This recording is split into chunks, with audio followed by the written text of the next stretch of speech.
Wayanad MP Priyanka Gandhi എത്തിയിരിക്കുകയാണ്. രാധയുടെ വീട്ടിലേക്കാണ് ആദ്യം പ്രിയങ്ക ഗാന്ധി പോവുക. കണ്ണൂരിൽ ചാർട്ടേഡ് ഫ്ലൈറ്റിലാണ് പ്രിയങ്ക ഗാന്ധി എത്തിയിരിക്കുന്നത്. ഇവിടെ നിന്ന് നേരെ പഞ്ചാരക്കൊല്ലിയിലേക്കാണ് പ്രിയങ്ക ഗാന്ധി പോകുന്നത്.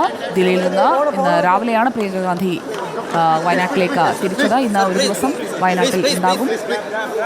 ഇപ്പോൾ കണ്ണൂരിൽ നിന്ന് പുറത്തേക്ക് വരികയാണ് പ്രിയങ്ക ഗാന്ധി. വയനാട്ടിൽ വന്യജീവി ആക്രമണങ്ങൾ തുടർക്കഥയാകുന്നു. അതിനിടയിൽ നരഭോജി കടുവ രാധയെ ആക്രമിച്ച് കൊലപ്പെടുത്തിയ പഞ്ചാരക്കൊല്ലിയിൽ രാധയുടെ വീട്ടിലേക്ക് എത്തുകയാണ് വയനാട് MP ആയ പ്രിയങ്ക ഗാന്ധി. പ്രിയങ്ക ഗാന്ധിക്കൊപ്പം മറ്റ് കോൺഗ്രസ് നേതാക്കളും ഉണ്ട്. VD സതീശൻ ഇന്ന് രാവിലെ രാധയുടെ വീട്ടിലെത്തിയിരുന്നു. പ്രിയങ്ക ഗാന്ധി ഇപ്പോൾ കണ്ണൂരിൽ ചാർട്ടേഡ് ഫ്ലൈറ്റിൽ വന്നിറങ്ങി. ഇനിയിപ്പോൾ കണ്ണൂരിൽ നിന്ന് നേരെ വയനാട്ടിലേക്കാണ്. വയനാട്ടിൽ രാധയുടെ വീട്ടിലേക്ക് ആദ്യം പോകും.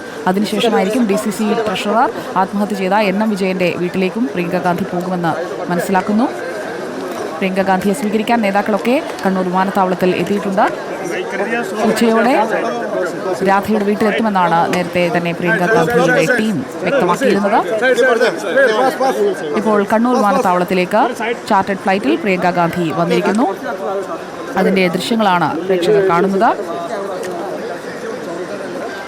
കണ്ണൂർ വിമാനത്താവളത്തിൽ നിന്ന് ഇനി നേരെ വയനാട്ടിലേക്ക് പഞ്ചാരക്കൊല്ലിയിലേക്ക്. മാനന്തവാടി പഞ്ചാരക്കൊല്ലിയിലാണ് കടുവയുടെ ആക്രമണത്തിൽ രാധ കഴിഞ്ഞ ദിവസം കൊല്ലപ്പെട്ടത്. രാധയുടെ വീട്ടിലേക്ക് പ്രിയങ്ക ഗാന്ധി പുറപ്പെടുകയാണ്. പ്രവർത്തകർ കണ്ണൂർ വിമാനത്താവളത്തിൽ നൽകിയ സ്വീകരണം ഏറ്റുവാങ്ങി പ്രിയങ്ക ഗാന്ധി നേരെ വയനാട്ടിലേക്ക് തിരിക്കുകയാണ്. ഇന്ന് അവിടെ പ്രതിഷേധങ്ങൾ നടക്കുന്നുണ്ട്. കുറിച്യ സംരക്ഷണ സമിതിയുടെ നേതൃത്വത്തിൽ മാനന്തവാടി DFO ഓഫീസിലേക്കുള്ള മാർച്ചും നടക്കാനിരിക്കുന്നു. വന്യമൃഗശല്യത്തിനെതിരെ CITU DFO ഓഫീസിലേക്ക് മാർച്ച് നടക്കുന്നുണ്ട്.